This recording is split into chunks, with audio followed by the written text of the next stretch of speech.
Welcome to this week's episode of Listen to Your Coaches. I'm your coach, Mike Wilkins, here with Coach Will Morrill.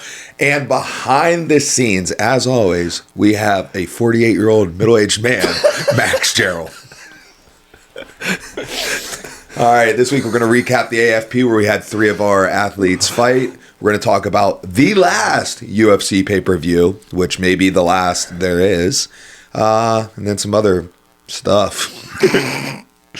All right, Coach Will, go ahead and just do the whole show by yourself. Okay, so we had three fighters at the AFP, right?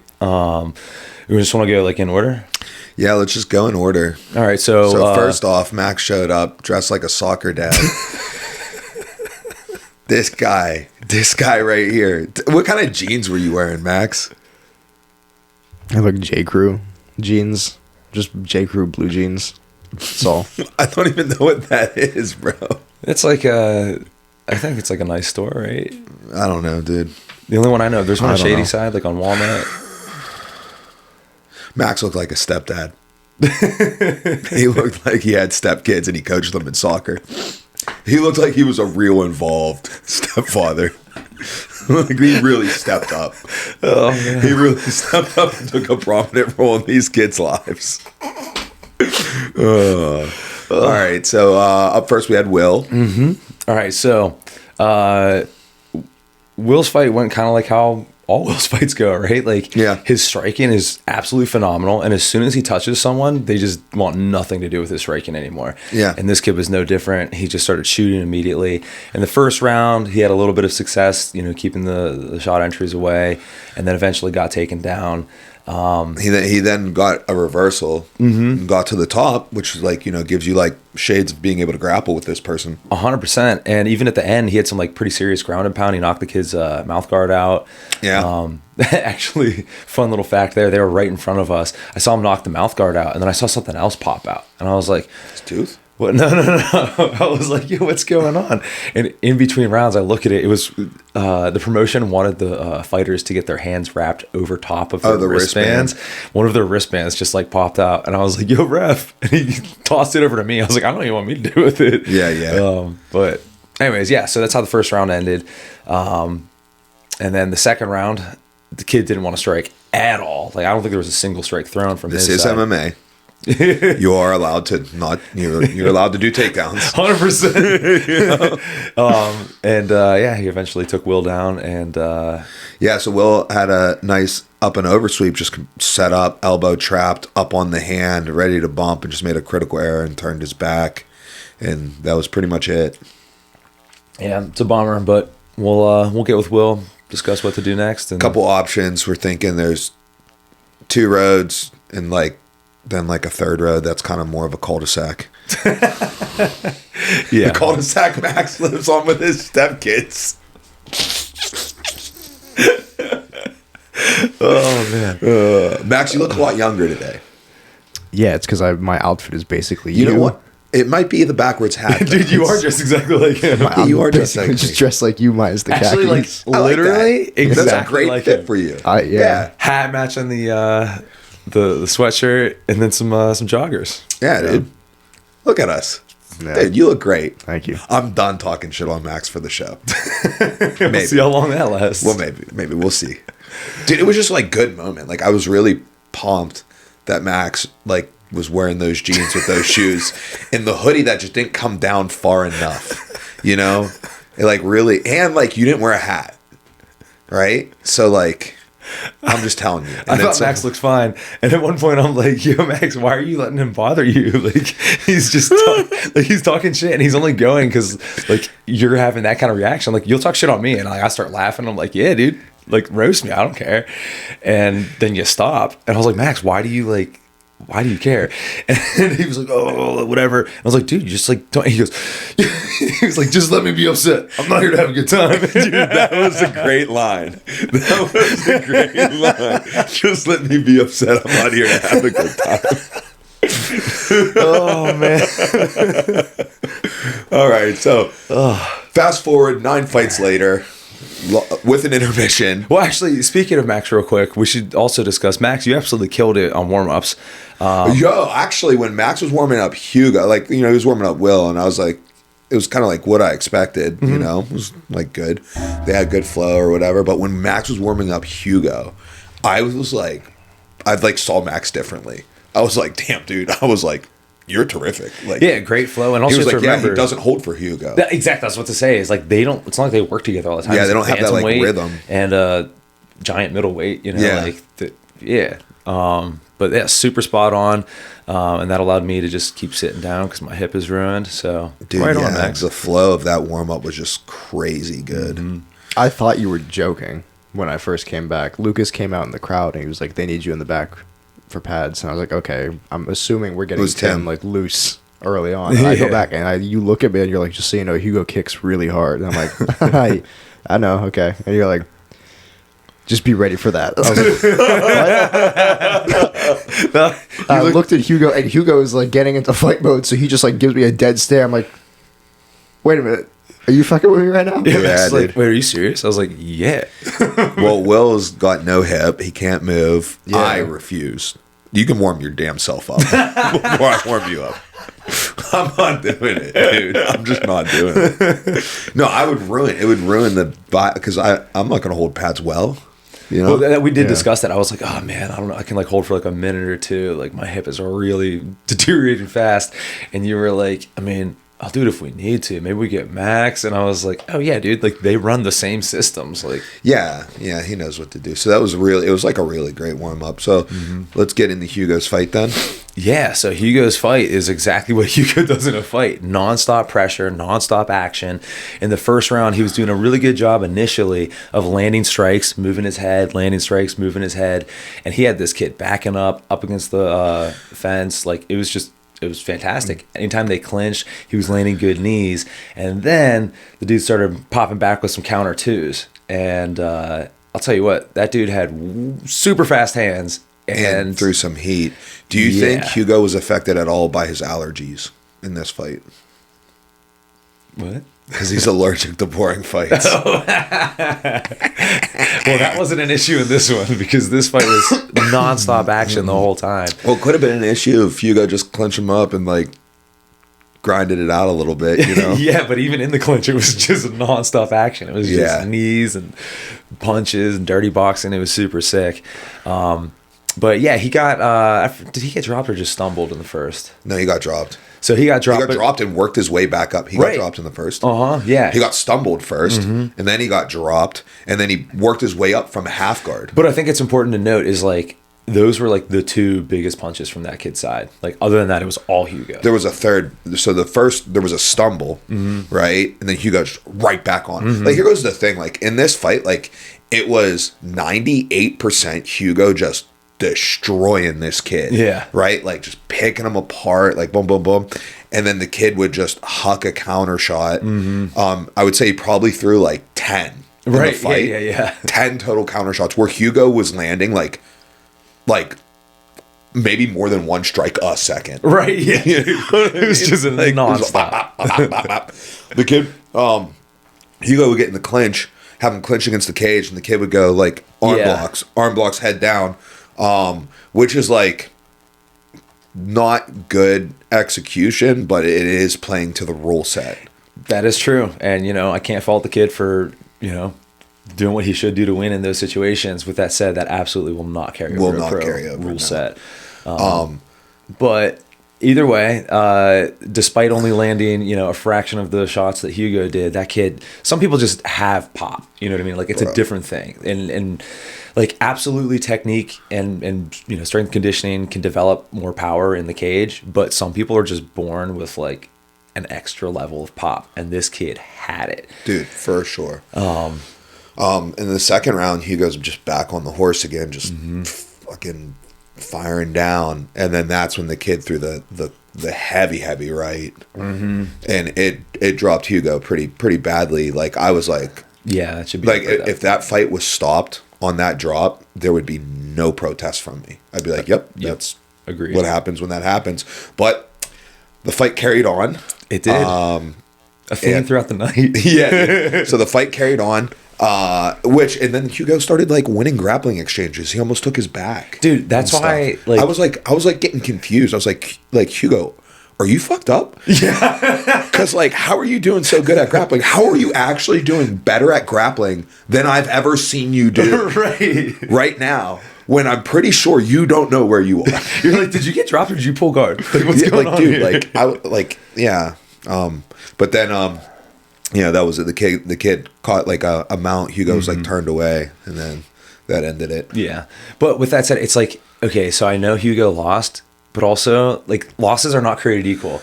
They're not. Like, that was such a good loss for Hugo, because it's like, all right, dude, you fought a kid who had, like, he had it, you know what I mean? And you showed great striking, and like with a couple of like improvements, we can kind of nullify some of the things he got hit with. He listened in like the middle of the fight. You gave him a great adjustment about head position in the clinch, and it worked beautifully for a while. You don't remember that? That was your adjustment. It was you, dude. What you said about? Put your head on the right side.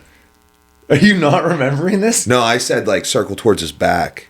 You said the head thing. You made the head adjustment. Are you sure? Yeah, I'm 100% sure. I could have sworn that, because I remember in the second round watching him do it and being like, man, Mike had a really good call on that. That was your call. Oh, okay, well. Yeah, that was your call. My thing was, okay, so the kid, like, in the clinch was doing, like, imagine you're slipping across hard as fuck. Right? Mm-hmm. That's how the kid just like made his stance. Right. Yeah. In the clinch. Right? And I'm like, all right, here you go. And the kid was coming back with like a whipper too. Like knock anybody out, you know? And I'm like, all right, well, let's get as far as fuck away from that as we can. And I'm like, dude, just take his back. I use your like terminology for it, And I didn't actually mean like, hey, achieve back control. Oh, okay, no. Okay, so I told him, I said when you're in the clinch, I was like, make sure you keep your head close to him, and then you told him specifically which side, and I was like, oh, that's great, because great the kid. Yeah. So 2 things on that: the kid threw an unbelievably hard cross, and only to be backed up by like a borderline unbelievably hard left hook. Yeah. like those things were coming. I was like, whoa. And I've cornered a crap ton of fights. Yeah. And like I was like, ooh, these are like, they were super fast too. Yes. They were zinging, right? And I was like, all right, well, if he places his head in this position, it's going to protect him from the cross, and it's going to shorten up the hook. Yep, exactly. So the hook's not going to be able to develop, and the cross is going to be out of range. And yeah. But my overall point is Hugo listened to that really, really well. So his striking looked good. His coachability was fantastic. Clinch work was excellent. And like, man, if he just had pro rules, he could have done a lot of damage there. There's that too. And then also, dude, his grappling has like shown leaps and bounds of improvement. The thing that I would say about Hugo's grappling, competent. Very like, and that's like something that you're going to see from our team moving forward is competence in grappling, right? We've had some incompetent performances in which, so here goes the thing, like MMA, right? For example, when I started MMA, all I had was wrestling, but that's all you needed. You needed one thing. And some mugs, they come in just having boxing, or a few people just had jiu-jitsu. That was more rare. Yeah. But like whatever, and then people started getting 2 things. And now everybody's got 3 things. And sometimes we let like, it's like, imagine you need to achieve 9 total points, all right, for us to let you fight, right? So it's like, oh, well, your grappling could be a 3, but your striking's a 6. So we're like, okay, you can fight, right? And then in some people's cases, their striking's like an 8, right? Their grappling's like a 1, and we're like, well, I guess that's 9. So go ahead and fight. Like, I feel like that's the thing where it's just like, okay, now there's just going to be a baseline for both, right? Like, I don't care if you're a 10 in the striking, right? You're going to be a 4 in the grappling before you're able to start, before you're stepping back in there. 100%. You could be a Rosum Nerd champ, come over, and we're still going to make you. I mean, look at our most successful fighters. Okay. Not a single one of them would you say grappling is their weakness. 100%. Right? Not a single one. Not even close. In fact, one, maybe only 2 of them, 1 or 2 of them is grappling not their strength. Right. You know what I mean? Yeah.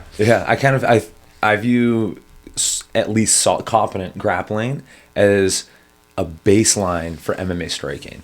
Like, Yeah. because there's certain things we can't do. If you're just like, if the whole thing is like just avoid the takedown, it's like, all right, this really limits what we can do now, you know? Whereas if I know that our guys can scramble, I'm like, all right, cool, we're going to be hitting flying knees and kicking and, you know, like doing all kinds of cool stuff that we should be doing. But anyways, Hugo really impressed me in that fight. Again, all the things we mentioned, plus toughness, like it was just fantastic. Hugo is got like a disproportionate level of dog in him to what his face would lead you to.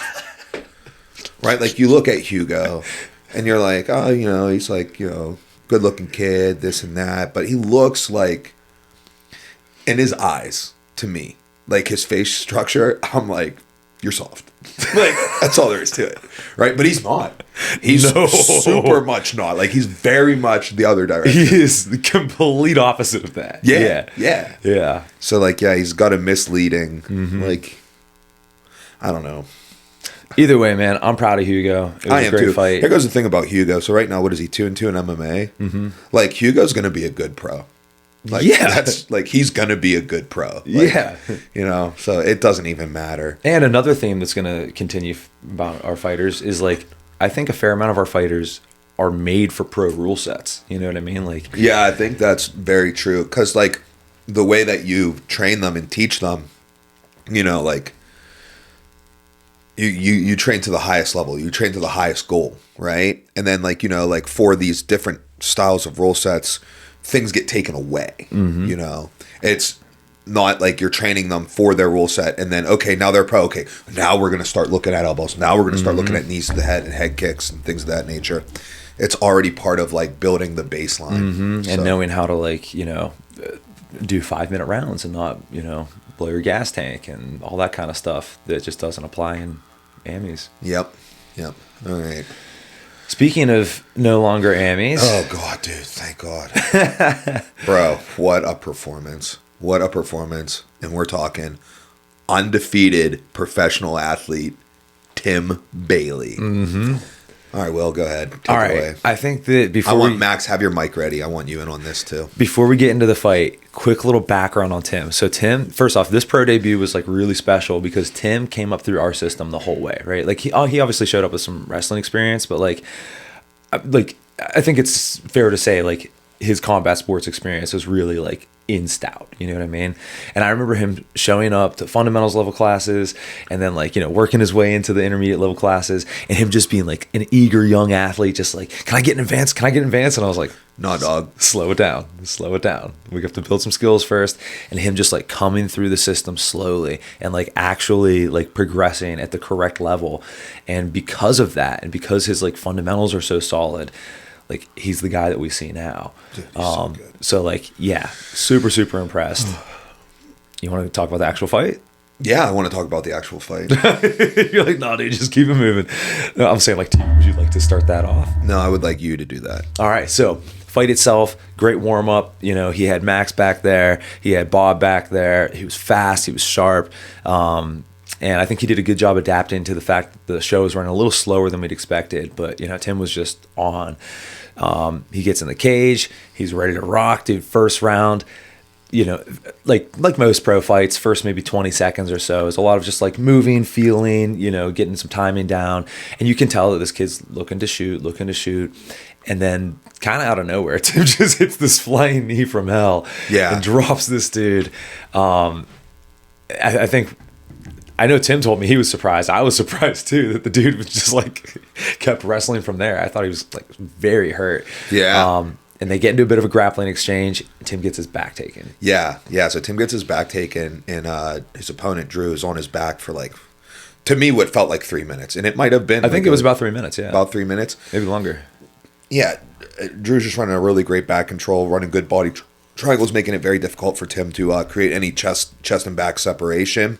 But Tim's doing a good job standing there in the hand fight. There were a couple moments where I was like Tim was hands free, right? Like he gave a double thumbs up to the ref, like, please, like your hands should never be doing nothing. You know what I mean? Like if you for some reason in back control, your hands should probably be in a hand fighting position, right? if you're like, oh, I absolutely don't need these in a hand fighting position, perhaps your opponent is double unders, right? Yeah, body lock from back control. And you're like, well, there's no strangle threat. So then right then your hand should be fighting the hands on the body lock or picking hooks. You know what I mean? Yeah. Like there's no reason for you to have toes sitting on the side. Yeah, there's always something for them to do. Yeah. And then there was another moment where I don't know if Tim was like adjusting himself, but he just had his hands like this, like in front of his face, like it's like, yeah. But anyhow, Tim did get a reversal out of back control, ended up in a top guard position and threw some very serious ground and pound. Stood up out of the closed guard, threw some other strikes there, came back in, re-engaged, and then played a top half until the round ended, I believe, in that position. So, like, that round, you and I both gave it discussed... a 10-9 opponent. Right. That's exactly where I was at, because he had... The length of time on the back was too much. And also, he was digging submissions the whole time. He wasn't just hanging. Yeah. Also, Tim dropped him with a flying knee. And, it's also... So, I don't agree with this. But when I'm coaching... I'm not in there telling you what I think it should be. I'm telling you what I think it is. Exactly. Right? So what I think it should be is I think that flying knee drop should hold more weight than what it does.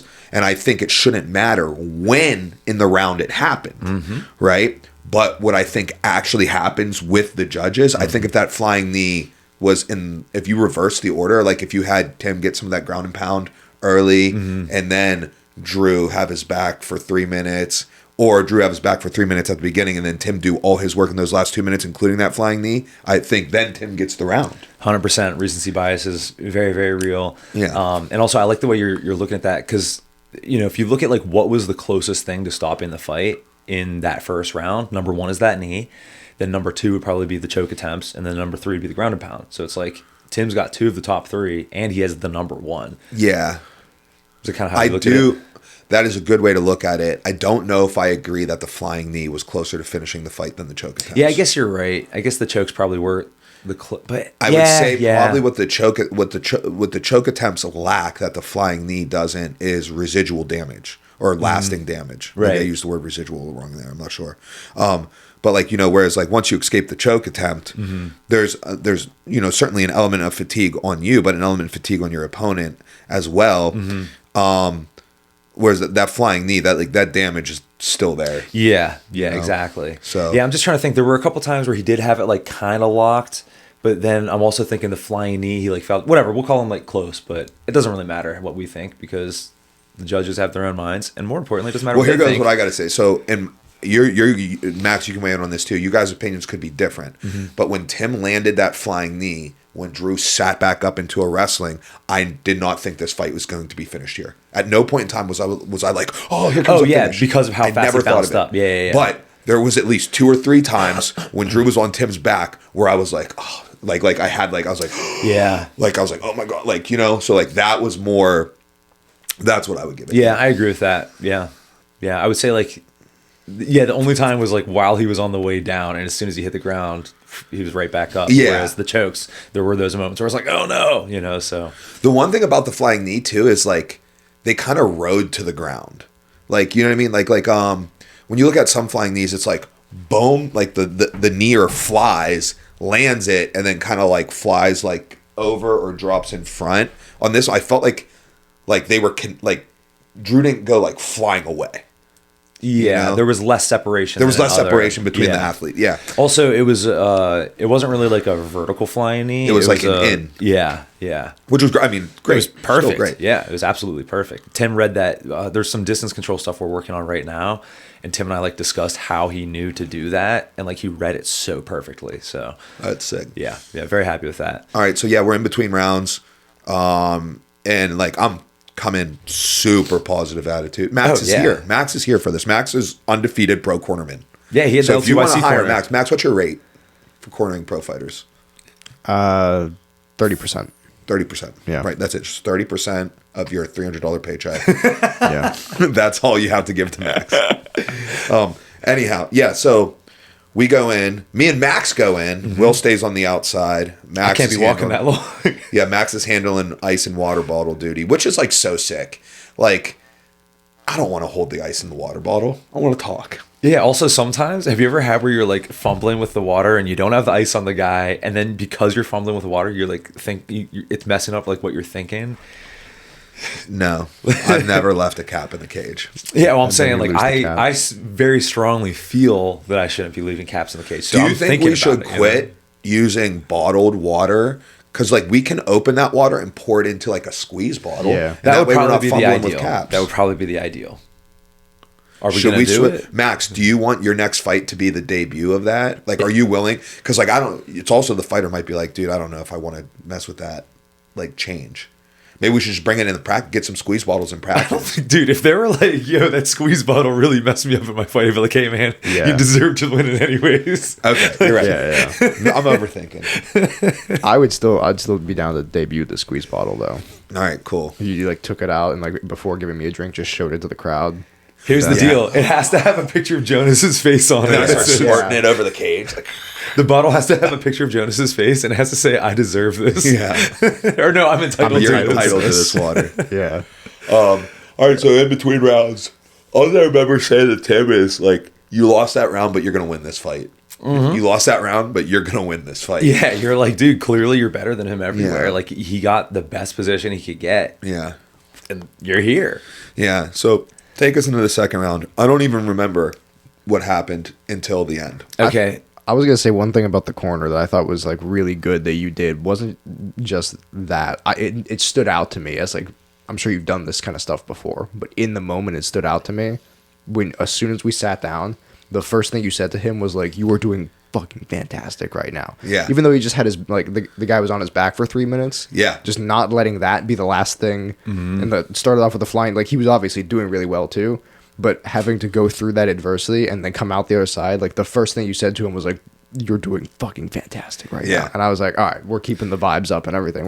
And you have to keeping it remember, good. like, and also like Mike and I aren't always like that. We're not like just like Yeah, that's always not positive, standard. right? Yeah. Like it's always case by case. But you have to remember Yeah, in that I've been there. situation, if you take away the time, like the duration of positions and things that were happening, and you just kind of list it out, it's like, okay, big flying knee drop, crazy hard ground and pound, choke attempt. Like that's really the whole story of the first round.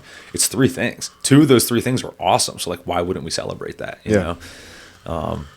But anyways, second round, Tim comes out. Stand up just looks like really like I remember him stinging him with a cross. yeah, super hard cross in that round, and just looked like he was the better stand up fighter. You know what I mean?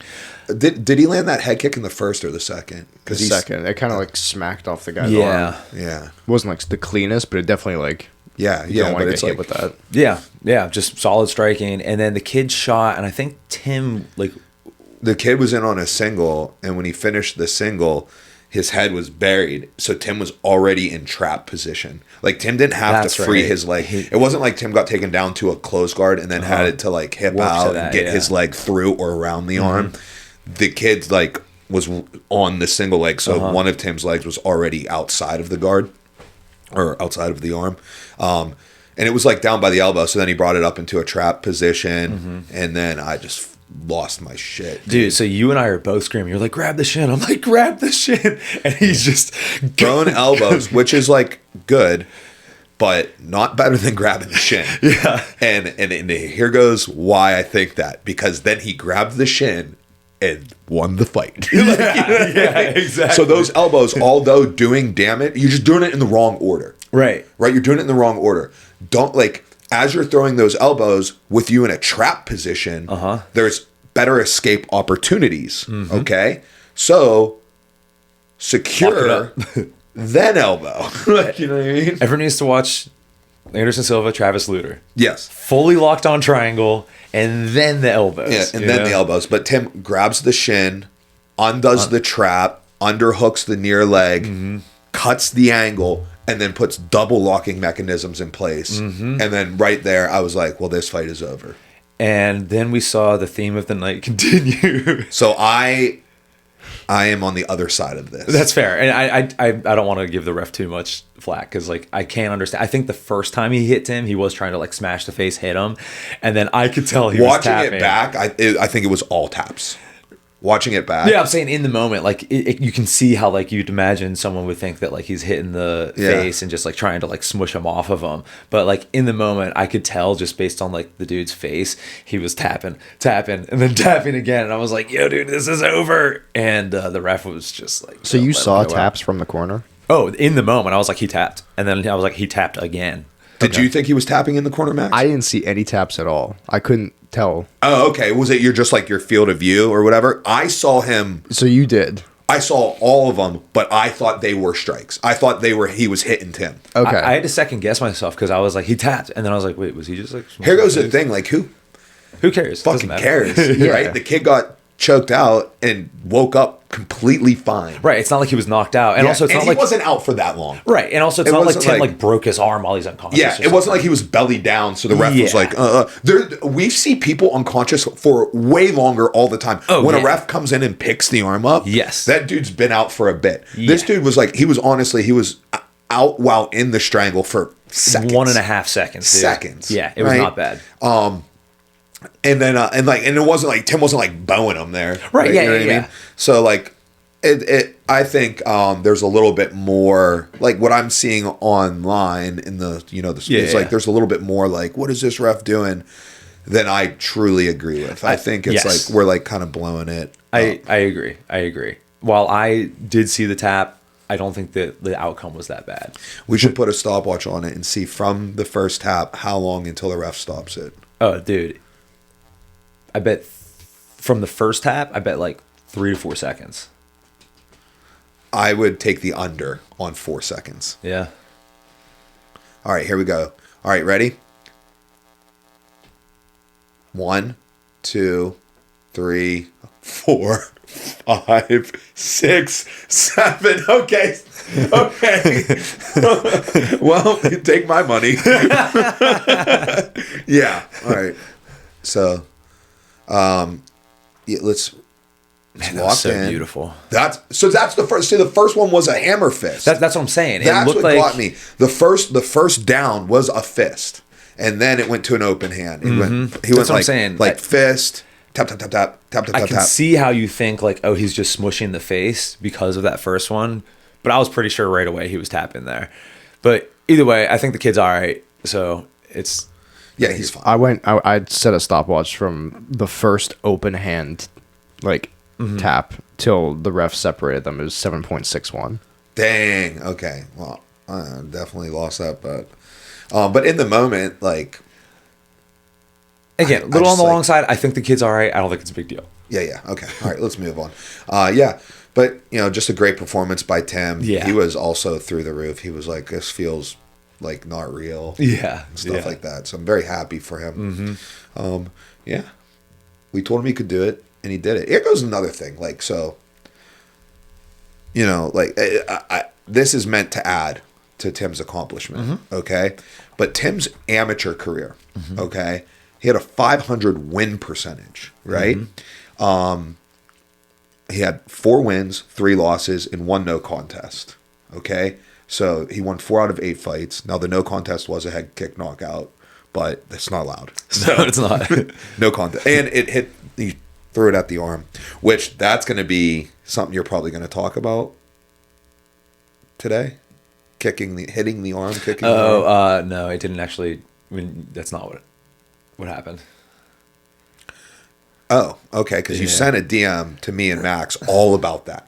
It's just about hitting the arm. Wait, really? Yeah, I think you sent it either last night or this morning in the LTYC group of Jan and Marab. Oh, Yeah. not the kick. Okay, understood. Yeah. Gotcha. My bad. That is your bad. Yeah, but like, you know what I mean? Like, that's like, not a stellar, and he was never an amateur champ. He did fight for a title, but, that was a no contest fight. So he was never even an amateur champ. No, not even as if like not being an amateur Can I champ. ask you a question? Yeah. Do you think that Tim ever fought someone who was actually better than him? I do at the time of the fight. I think when Tim fought Juan Goins, who just beat Joe Layman Thanksgiving Eve. That was the one in West Virginia? No, that was in Cleveland. Okay. It was in Cleveland. It was at the casino that has no table games, and me and Bob cornered him. Okay, gotcha. I think at that time, Juan Goins was better than Tim. But other than that, his other 2 losses, I think Tim was the better fighter. So what happened? What happened? He blew it. I don't know what you want me to say. Well, now I'm trying to get to the storyline of why this win is so awesome. Oh, because his opponent was 9-1. Yeah. With like 3 titles. Yeah. You know what I mean? So it's just like, okay, like, and like a lot of people wouldn't take that fight. Like, you know what I mean? Like, oh, like, I don't know. And that is a problem, or that's just like a situation that we see, right? If you go and you have an extensively stellar amateur career, you are getting very, very prepared for your pro career. And that's what should happen. But then as you go make your pro debut, you're probably coming in against higher level opponents off top, because the traditional average of pro debuters, they're not going to take that, right? Just because you're looking at it. Like, imagine that wasn't a pro fight. If that was just be like, okay, this is your last amateur fight. It's a 4-3 versus a 9-1. Does that sound like a mismatch to you? Because that's what their records were on paper, for like sure. Like on paper for sure. Like, you know, like if you were at an event, okay, let's say you're at, you know, an amateur fight event, and then here comes out for the amateur flyweight title, 9-1 fighter A, 4-3 fighter B. You're like, this is a setup. This is a setup, right? So I could see maybe his opponent feeling like, oh, dude, I got a good one here. You know, I'm going against a guy who is 4-3, where I'm 9-1. You know, it's a good setup, but we knew better. We knew what Tim was capable of doing, and he went and did it. Yeah, and the reason that I think it's important to bring up the amateur career is like Tim. It's not that he necessarily wasn't better than guys. It's that he had some like performance issues. Yeah, and, mental. It was mainly mental issues, right? And to see him overcome that, is like huge. So sick. It goes to say like earning your record too. Like, you know what I mean? Like, so like Tim's 1-0, all right, as a pro now, and he can feel confident in that because the quality of his opponent, right? Like, there's, you know, some fighters will get to like 3-0, 4-0.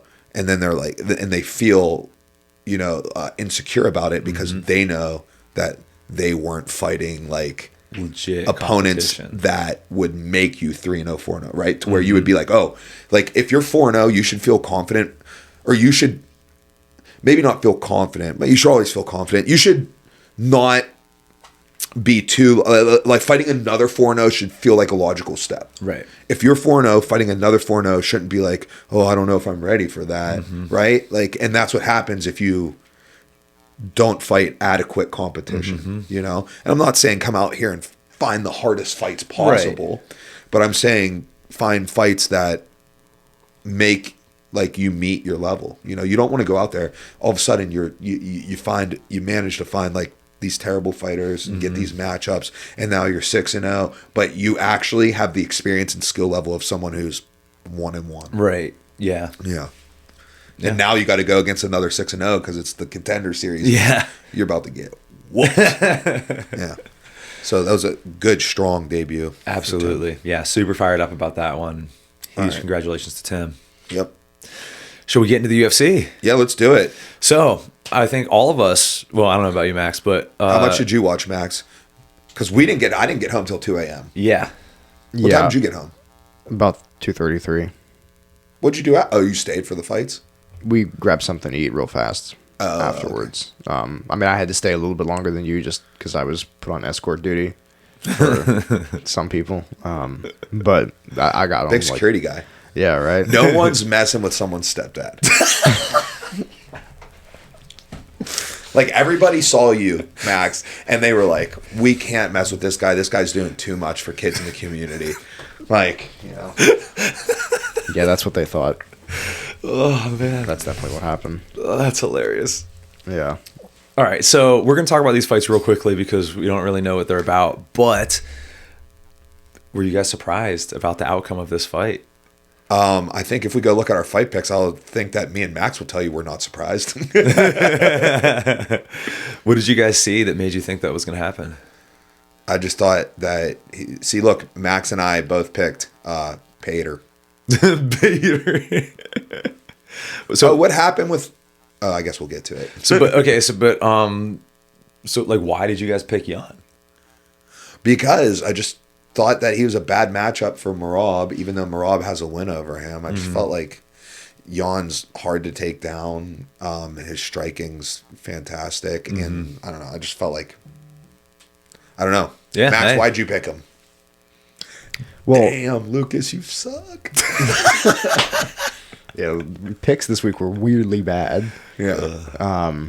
I mean, obviously, I'm not biased at all. I thought Jan was a good matchup for him. Jan has great takedown defense. He can do damage from anywhere, which is something you need against Merab. He's got great cardio, and he's the only guy that like Merab fought and definitely dominated him, but dominated him on like output. He never actually like got him down, controlled him down like he is all these other people, you know. So. Yeah, I mean, just based off the highlights, I saw lots of body work. You know, he had that one kick in particular. Yeah. That, you know, did really, really well. And especially someone like Merab, you know, the old adage, like attack the body, take away the cardio. Great work. Also, what you were talking about, I decided we shouldn't talk on the pod. That should be our secret weapon. Never mind, guys. Did you watch any of this fight actually? It's like Nope, any just rounds highlights. of it? Nope. Okay. Just highlights. The other thing that made me think Jan was going to win was how good he is at like game planning and making adjustments, that kind of thing. Like if you're able to make adjustments mid fight, you can make adjustments for years before a fight. Yeah. Right. And he did a really good job of that. The thing you sent mentioned it at one point, but he was like this kind of thing. Yeah. Well, that's gonna be our little secret. That technique. was like really effective. I noticed that early on. Also, I talked to you on Saturday night about another. On the other side, Merab's secret technique, and I think we should. Oh yeah, that should definitely be a thing too. All right, we got secrets that we'll discuss. I'll tell you after. Off Max. air. All right, let's go. Pantoja. Actually, so this one I did see in its entirety. Yeah. Okay. Yeah, I did see this one in its entirety. So too, on Instagram. first off, dude, Joshua Van going for that body lock, I was like, yo, didn't expect to see that. And like, listen, let's make this perfectly clear. The wrong guy won this fight. Pantoja was dominating, outstriking Van by 3-1 ratio with 6 strikes versus Van's 2. oh man. Yeah, so you know, at one point, you know, Joshua Van catches that kick, runs him back. Pantoja just lands on his arm, weird, dislocated shoulder. I still don't believe them. Because every time I watch it, I'm like, that's his elbow. And he holds his elbow. But so, that's what you hold whenever you dislocate your shoulder in. too. But I swear I still don't believe him. I swear it's his elbow. Yeah, who knows? I mean, I do think that the UFC, I do believe that it was his shoulder, but I mean, well, I don't know. I guess I wouldn't be surprised if it wasn't. But I also do believe that the UFC lies about injuries. Why? Why lie about a shoulder versus an elbow? Like, what's the difference? I don't know. It could be like a recovery time thing. It could be. I don't know. I mean, that's what I'm saying. what I don't it think is. in this case they are, but I'm saying I do think the I don't UFC think they're lying does. either. I just like don't understand like why my eyes are lying to me. Right? Yeah. Exactly. I'm pretty sure Pantoja put something out on Instagram saying it was his elbow. Oh, really? Interesting. Yeah, I mean it is weird to me. It seems Because everybody's like, we saw the elbow. Like that's the big thing. Is like everybody's like, it's the elbow. We saw the elbow. We saw the elbow. And they're like, nope, it was actually the shoulder. And then we're like, whoa, that's crazy. Looked like the elbow. And now Pantoja's like, yeah, it's my elbow, dude. it's obviously your elbow. Okay, all right, it's good. a weird thing. All right, now I feel better. All right, now we can move on. So dislocated elbow. Got a head kick caught, and then like on the way down, posted. And Mike, did you see what Dana White said about this win? Because someone asked him like, hey, you know, is that like a valid win for Van? Should he feel a type of way about that? he said something like, you know, it's like an unfortunate loss for Pantoja. Yeah, he's like, it's a shitty way to lose a fight. But there's not a shitty way to win. Exactly. What are I your thoughts on disagree. that? I think there's a shitty way to win, and I feel bad for Joshua Van. You know, I feel bad that that this happened. Because like, you know, like this is not how anybody envisions winning a fight or wants to win a fight. Right. You With know? that said, I do think it's better than like, you know, when there's fights where someone like, you know, like steps on their leg wrong and like they injure themselves without any contact. This one, at least he can be like, I caught the kick. I forced him onto that arm. So like, Yeah, I'm like, all right, it's a valid win. Like, I don't think it's. Yeah, I mean, I think it. I mean, yeah. But again, not how you'd want to win. I'm sure he would have rather have won by other means. 100%. Anything else to say about this fight? Yeah. So like, what's a recovery on that elbow?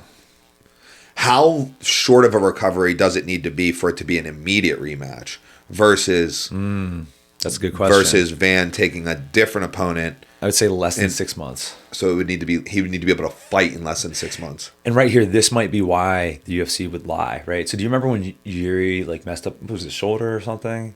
And they were like, it's the worst shoulder injury we've ever seen in our lives. And then like 3 months later, Yuri's like posting videos of him training and stuff. Do you remember this? No, I don't. But and I could be getting some details wrong there, but like, I do think the UFC will lie about injuries, and one reason being, I don't think they are in this case, but if they were, one reason could be that they don't want him to get an immediate rematch, and they want some fresh blood there. So like, oh, he's going to be out forever, you know? Well, I think a dislocated shoulder is a quicker recovery than a dislocated elbow. Is it not? I would imagine. I don't know though. I don't know either, but I think it just matters on severity. You know what I mean? I don't know though. I'm not a doctor. Because like, well, I think the reason being is like I have dislocated my shoulder, you know, and have wrestled that same day. Yeah, you know what I mean? Like, yeah. I had a kid on my team who would put his shoulder would come out almost every match, and he would just put it back. Yeah. Yeah. I don't know. I think that's also something that depends is like how often does this happen? You know? Okay. All right. So let's say if he's able to fight within 6 months, then you rematch it. If not, then Van fights somebody else. Who does Van fight? So in the running, you've basically got Tyra. I think it's Tyra or Gucci or the main event winner this week. Anyone else in the running? You guys think? Horiguchi would be the only other guy that I was thinking of. But Other than Tyra? Yeah, I think. What about the main event this week? I would like to see the main event this week do it. Instead, I just don't know if they're going to be in for that quick of a turnaround, especially if it's Cop. I don't think Cop's. What do you mean that quick of a turnaround? They're fighting 1 week apart. Well, I mean a fast enough turnaround to justify doing the winner this weekend, as opposed to just running the rematch with Pantoja. Right. We're saying assuming Pantoja can't fight. Like it's.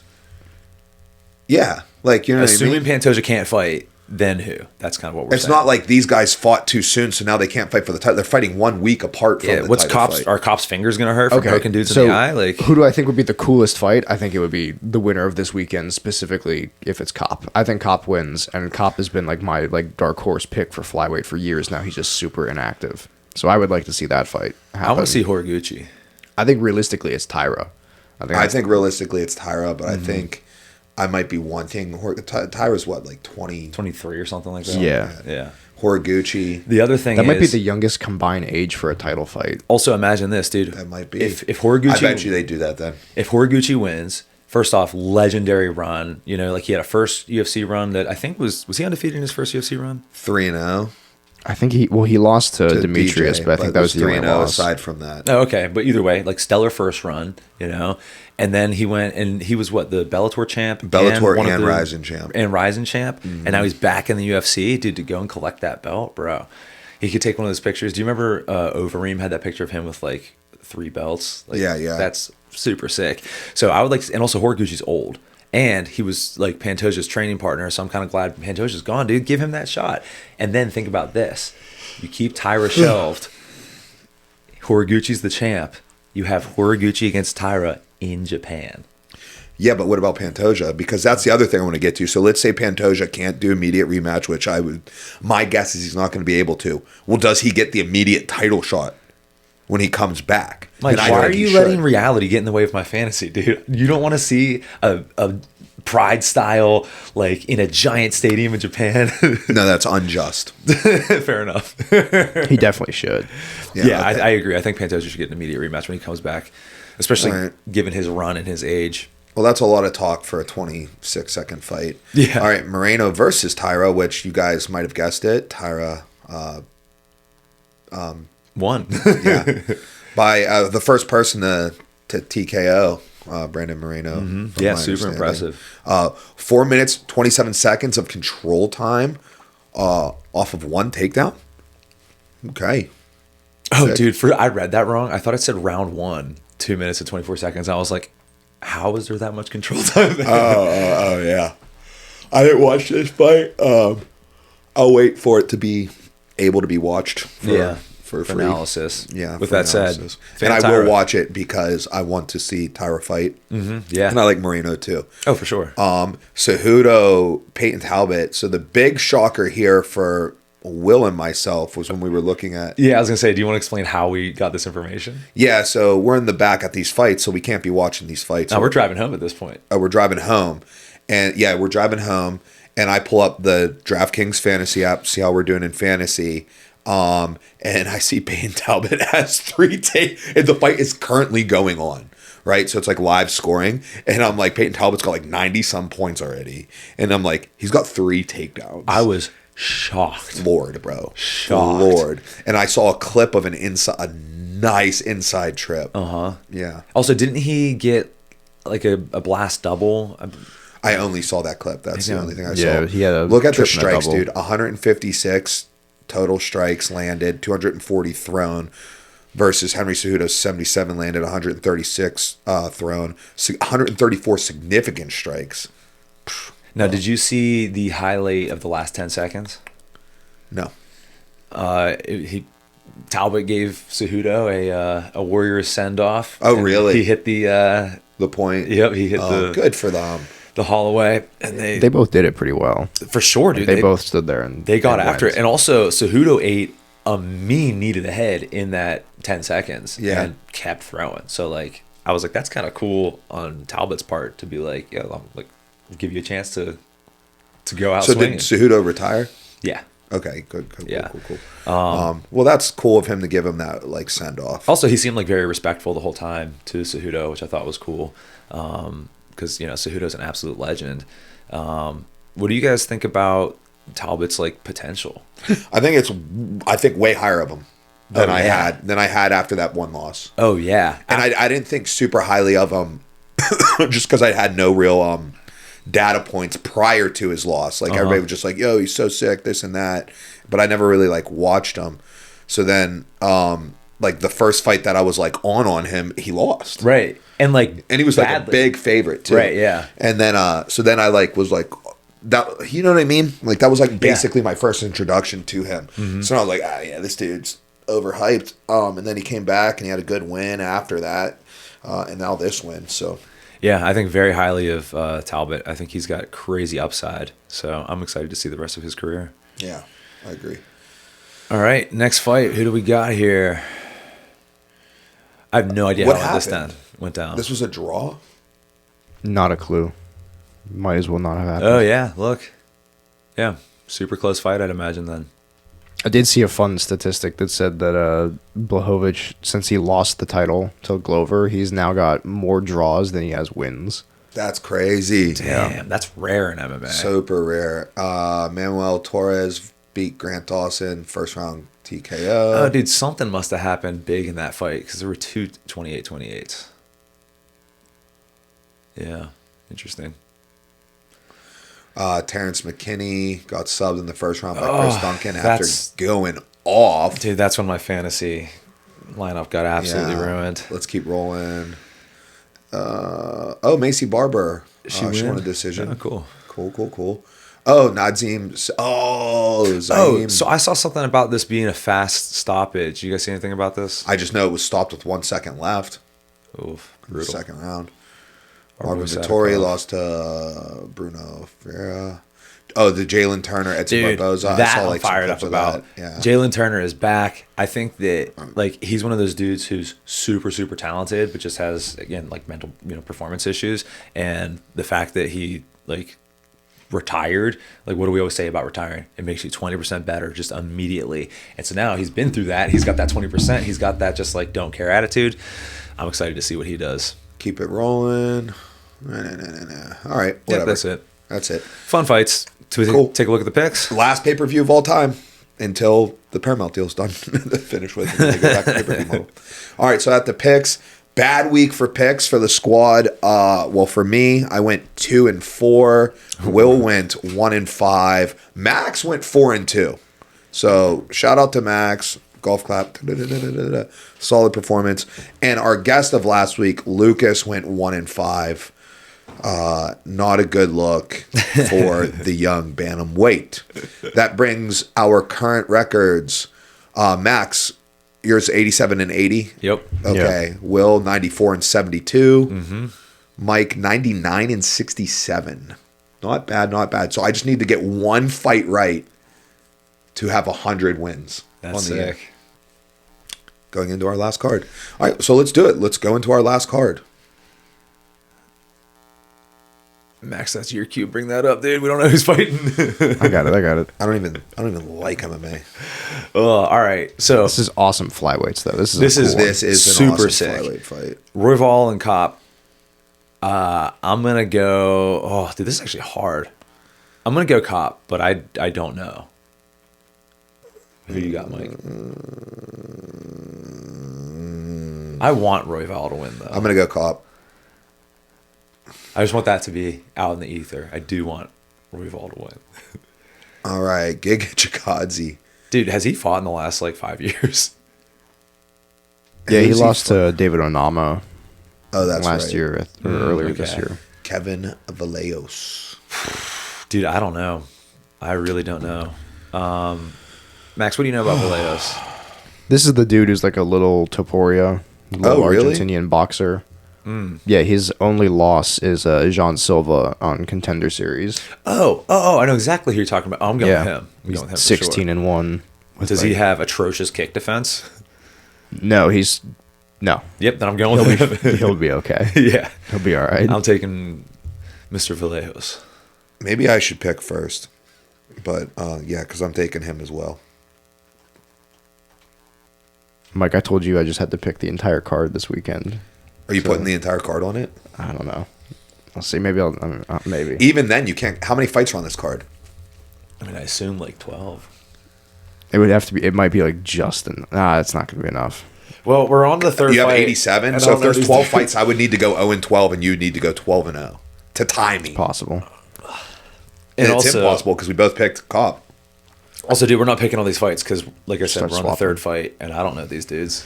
Yeah, there's some weird placement here. Like the early prelims have Neil Magny and Yaroslav Amosov, who's making his debut. Which Maybe is this like is kind just of going a to be a big banger deal. fight then.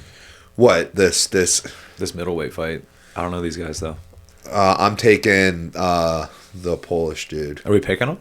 Oh, we don't have to. It's up to Max. I mean, no one really cares here. I like To be honest. 100%. Buchecha is back, I guess. Oh my god. Oh, I'm going against Buchecha. I'm taking Buchecha. I'll take Buchecha. All right, we'll run that. So I'm definitely taking. I might take Buchecha too, actually. Interesting. Yeah, dude. Kennedy just got heel hooked by Walter That's Walker. what So I'm now you're going to thinking. put the best jiu-jitsu heavyweight Oh, that's of all that time. dude? You Yeah. already put your pick in. It's too late. Not feeling good about this anymore. Picks in, son. Picks in. Jillian Robertson's cool. Menelemos, I like that one. I might actually Wait a watch that second. one. I would take Lamish in that. Yeah, I'm definitely taking Lamos. I'm taking Robertson. Nice. Cool. Yeah, I like that for her. Cool pick. This is whatever, but Neil Magny and Yaroslav Amosov, like that's a Yeah, big fight. I don't know 100% why that's Yaroslav here. Amosov. 100%. I put all my eggs in that basket. I have heard too much about him. Is this his UFC debut, right? Yeah. Yeah. Listen, I personally have talked to two people who were in his camp, training camp for this fight, and book Yeah. it, dude. Who's the second one? Who's the first? Well, we talked to one of them in West Virginia. Yes, so the other one would be closer to us. Okay. Someone who has Bro, the it's pretty greatest, obvious. the greatest ground and pound in the world. Yeah, okay. Yeah. Said that this dude is unreal. And they're the same weight Yeah. class. I am also going with Amosov. Yeah. 28-1 is crazy for like now just coming Just to the getting UFC. into the UFC. Yeah. That's nuts. Yeah. All right, I think we all got him to smoke Magny. Yeah. But you never know. Maybe the ref is just going to be like, oh, Magny lost, but I'm just going to let this fight keep going. I see no reason to pick either of those fights or any of those fights. Yeah. What's okay, that's it. Cool. Yeah, I mean, those are our picks no for one the year. cares. Right on. All right. All right, cool. I think we have. We talked about the next title shots. We only have one more thing to discuss with UFC. Well, we have one more thing to discuss with the picks. What's that? Go ahead and crown me, because it is impossible for me to lose. Right on. Okay. We could have Mike won, so some, now we're not going to talk about this anymore. Yeah. Next week we won't be discussing picks No, at all. I need to know if I hit I just need one person to win to hit 100. 100 right. I very strongly feel that you're going to hit 100. Yeah, I think Amasov is pretty much a guarantee. Yeah. Yeah, I feel very good about your picks, actually. All right. So, Max, can you bring up the comments that Cruz made about the Pantoja fight? Mike has not seen this yet, and just for context, before you read this, so I had just started watching. I've always kind of disliked Dominick Cruz, like not as a fighter. As a fighter, I think he's cool, but like just like as a dude, he just like bothers me, you know? Yeah, but we did say we recently been liking him. Right. I watched the podcast with him and TJ and Faber, and I was like, oh, like I feel like he's like evolving as a human and like just like being cool, and like some of the things that bothered me, he was like starting to like become more self-aware of, and just like I was like, he seems like a cool dude. And then I see this and I'm like, oh, this is classic Cruz. So Mike, you want to read this out loud and then give us what you think? Dominick Cruz tweets or X posts, this is an X post. Yes. I wish it was still called Twitter. We can still call it Twitter, dude. All right. I wish that Van versus Pantoja fight was allowed to keep going. It should be up to us as the fighter if we continue after that. We put time into the training camp in that situation. People dislocate their arms and put it back in place and keep fighting all the time. What are your thoughts? I agree. In this particular fight? If his elbow here goes the thing though. His elbow, if he can put his elbow back in place and continue fighting, then I think he should be able to do so. What I don't think though, there shouldn't be a break in the action to do so, right? Like, you know, like if you can keep fighting, if you can fight while doing it, or like in between rounds, you can do it, then yeah, for sure. Why would you not? I agree with that, but I disagree in this particular fight because you see Pantoja on the ground holding his elbow, looking up, and in my mind, again, I've watched this like 3 times on Instagram or whatever, but like in my mind, he did not look like he was in a position to continue. He waved it off. Yeah. Pantoja did? Yeah, so like, but like... Oh, well then it's... So you agree with Dominick Cruz as well? Dumb take. No, I agree with your take, but in this one, he's saying that the ref shouldn't have stopped it. No. Is that the way I'm reading this? I'm not reading it. I'm reading it as like, you know, like if the fighter wanted to keep going, you should be able to keep going. It shouldn't be like a TKO. It should be like, that should be a verbal submission. So he says, I wish that the Van versus Pantoja fight was allowed to keep going. Yeah, it was allowed to keep going. Who stopped it from keeping it going? It was the ref. Is it Rolls? I would argue it's like the ref. I would argue it's the Rolls. What do the refs say? What do the referees say in the back? Right? If I see a dislocation, separation, or break, I'll stop it. Right? They saw a dislocation. So by Cruz saying this, he's saying that disagrees with he's the rule. calling for a rule change here. It's not just like... So we all agree with Dominick Cruz on this. I want to not, but I see what you're saying. And listen, if my arm breaks, I'm going to tap out. Yeah. You know, like, okay, you have won the fight, right? But I mean, I broke someone's arm and they kept fighting. Mm-hmm. You know, Jacare famously won a world title with a broken arm in jiu-jitsu. He tucked his arm into his belt. Mm-hmm. You know, we've seen dudes win fights after breaking their hands and stuff. That'd be like you know, like it's like, especially like a dislocation or something like that. Like if a shoulder comes out and like you can fight through it, you should definitely be able to put it back in. How come you can get cut and then in between rounds they can pack some Vaseline in there, but they can't fucking pop your arm back in place? Man, my whole premise was going to be that the ref stopped it and that he's making the argument it should keep going. But if Pantoja was like, nah, then I'm like, all right, well then it's a valid point. All right, we Dominick Cruz again. Right. Not nearly as salacious as I was hoping. Either way, Cruz still bothers me. Okay, hold on. I want to change my mind. I think the fight should be stopped. I think that's part of it, right? If I choke you out or knock you out, right? Like, I don't know. I think a dislocation is one of those weird gray areas where, like you're saying, like if there's an egregious break, like think the Tim Sylvia break, I'm like, that should be stopped. like regardless if the guy wants to. Keep Why? going or not. Why should that be stopped? Because I think it's Because it's it was a more submission hold, dangerous. so the goal was to break it. No, not because. Well, what of that. about fighters have fought with their arms broken all the time from blocking kicks with their arms? Yeah, but it so didn't- why is that any different? Because it didn't break in half. I think that if you block a kick like this and your arm folds in half right here, then I think it didn't break that bad. What do you mean it didn't break that bad? He was fine. No, he wasn't, Yes, dude. he was. Right here, bro. Yeah, I know. I can see it right now. I can tell you what corner they were in. Yeah, it's fine. Like if you get kicked in the arm and your arm breaks, right? Like I think if you It's get kicked fine. in the arm and it folds in half, I think it should be stopped. I think if you get kicked in the arm and there's no visible damage, but like the ulna broke, but the radius is still like intact. But it doesn't even need to be put in the rules. so, like, it should. are you allowed to go get a quick X-ray and see? No, but like you know what I mean. I'm Like how are you gonna saying- say? but it? every Like, time That's you what I'm saying see- is the ref wouldn't know in what I'm talking about. right. Yeah. Every time you see someone and their forearm blocks a kick and it folds, you see them immediately just go like, "Oh shit!" and they look at their arm and start holding it and like moving away in a defensive. Like then the ref like, "Oh, his arm is in half," and they step in automatically. It doesn't need to be in the rules because it's just known. Like, But here's But the what other it side is, of that. it means that somebody tough enough can't like huck a left hook as you're coming in. but You know what I mean? Like, okay, I throw a left kick, right? You check it with your arm. I break your right arm, right? Yeah. I see you grab your right arm. You start like going away defensively. I see I'm storming. I'm finishing this fight. As I'm storming, you check hook and knock me out. Nah, fight. Too bad. You already lost because your arm was broke before then. Yeah, but that's one, like holding it like that is one thing, but every time it's ever been snapped in half, the person puts themselves in a position that would be qualified as not intelligent defense. They turn their But back and start walking away. Okay, so your argument is that the person with the broken arm is reacting in a way that has the fight stop. Think about Yeah. the Tim Sylvia fight. Tim Sylvia did not want the fight to stop. Right. But like in my opinion, it should have been. He was saying his arm Because wasn't that's what's broken. in the rules. My thing with the Cruz thing, he's just saying this because it's like a tough guy thing to say, but what he's actually saying in like law is that he's trying to this would be a rule change. This would require the referees to stop saying, if I see a dislocation, separation, or break, I'm stopping it. Like what he wants here is a whole another set of rules to be reinstated. So that's a whole different conversation. Yeah. But like he's just saying it because Cruz is a big tough guy, a big scary tough guy who, doesn't like Keith Peters. It just annoys me. Yeah, that's kind of where I'm at too. I do find it. And I'm like, annoying if this is a take you want to have, then that's fine. But we can. So have a what level of discussion. dislocation is not allowed versus is allowed?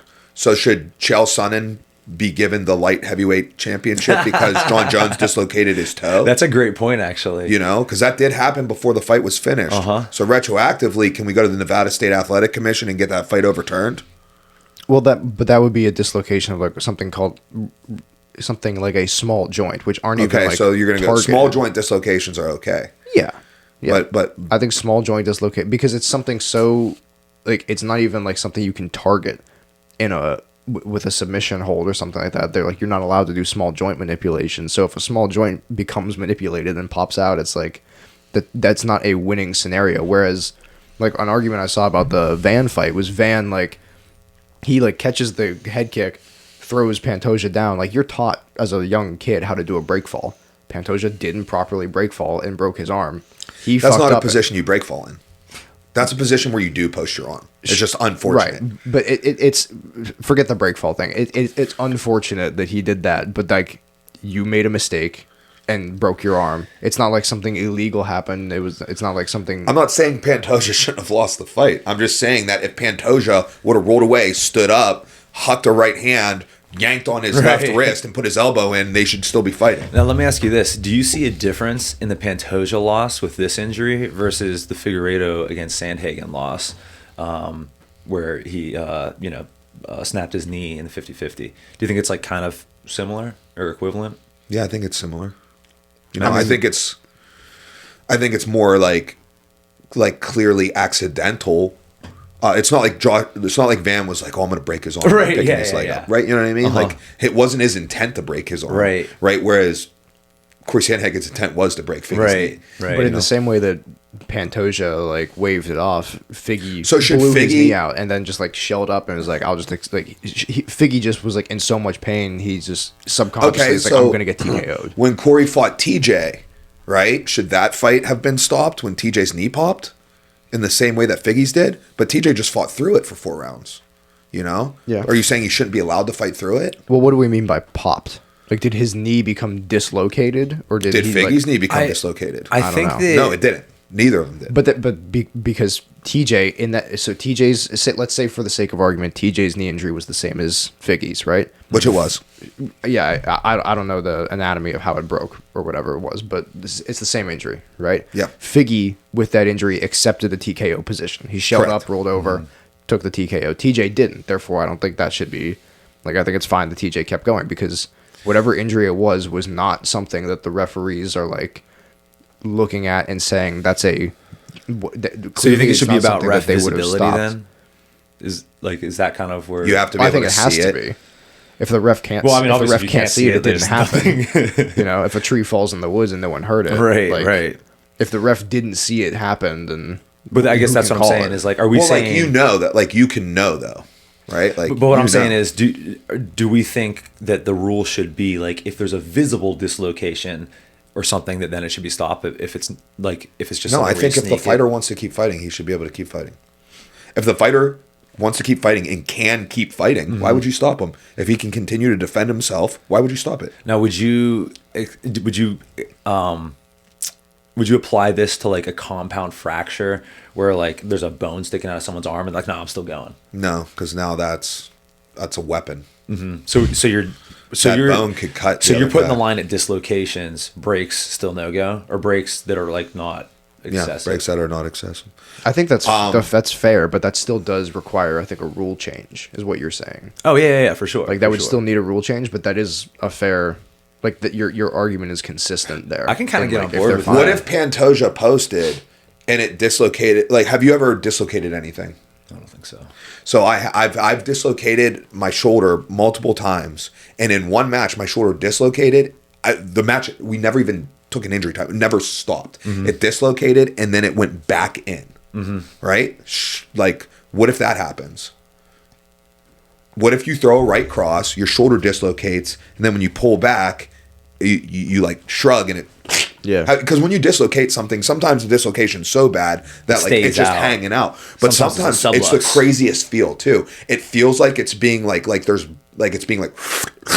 I mean, it is. Sucked back into the Yeah. plate. It's like it feels crazy weird. It's like, but yeah, like I mean, I kind of like how you're looking at this, where if it's if it's that severe, the fighter wouldn't be able to continue. right, and also, and again, I don't remember how it went down, but if Pantoja waved it off, then it's like, okay, he's making the decision then, as opposed to the ref, and then unfortunately, then Cruz is right. But I also I agree with you, Max. Cruz is annoying. Yeah, I mean, I'm definitely like biased to disagree with him because Yeah. I don't think that he thinks of when he posted this. I don't think he's thinking of it as here's a conversation starter for a rule change. I think he's posting it as I'm so big and tough. Yeah. I would have never waved that off. You know, and I that agree. like annoys me. I agree 100%. But I do think Mike's argument is fair. Like if you throw a punch and it dislocates and then it comes back under the current rule set, it's did the referee see it with enough time to stop it before the punch came back? But I would prefer. I think it'd be different if you instated the rules that was like as long as he wants to keep going, it's fine. Yeah, and if the know? ref sees the dislocation, and it's like stay on them and like really, I think that's totally fair. No, to be clear, I'm not saying like you get the fight doesn't get to you don't get like a timeout. Yeah, there Push shouldn't back be a in. break. yeah. But like you're saying, if you can fight through it in the same way that if you get cracked hard in the head and you're like almost out, but you fight through it. Yeah. Yeah, I'm with that. All right, what do we got next? Do we have any other subjects? I mean, we covered that. Also, Mike, With you're UFC out of stuff. time. I got like a couple more minutes. Okay. Yeah, so this weekend in Youngstown, Ohio, at Penguin City Brewery, fighting for main men, we have Kevin. How do you say his last name? Zubik? Yeah. Yeah, oh, got it right away. It starts with a D. Yeah. So it'll throw you off, but Zubik. Yeah, so Kevin, coming off of a stellar win and the same venue. This one will be inside. Last one I was hope outside. so. It'll be inside. I actually love it when they have it inside there. I think like that area. Dude, it's in the super back. cool. It looks like a 2000s MMA movie. Yeah. So yeah, we got Kevin fighting, and then our jiu-jitsu team, we have 9 competitors headed to Las Vegas, Nevada to compete in the IBJJF World Championships. Very exciting. I'll run through a list of our competitors who are competing and the day that they'll be competing on. So the tournament takes place Thursday, Friday, Saturday. Certain divisions go on certain days. The only division that goes multiple days is the adult black belt division. Just to start us off, we have Farman Hassanov, Erica Amoroso. What belt is Farman? He's a blue belt. Yep.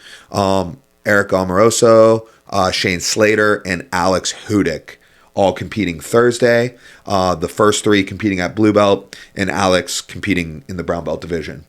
On Friday, we have Mark Chang competing in Masters blue belt. Then we have Dan Stupinski, most people know him as Sage, Claire Butterfield, and myself competing Friday. Saturday, hopefully, we have Claire competing because she is black belt adult. So if she qualifies, I believe, for the semifinals, they do the semifinals and finals on day 2 for black belts. But other than that, we have Brittany Bickhart competing in the purple belt division on Saturday. So all those matches can be caught live on Flow Grappling.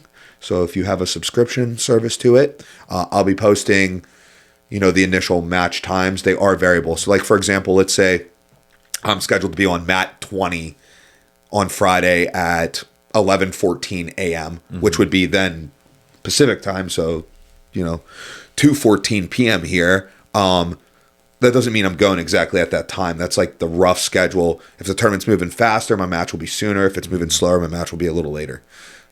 So that's what we got going on. Very exciting. Yep. All right, cool. Well, that's it for the team, it for the squad. All right, we'll catch you next time.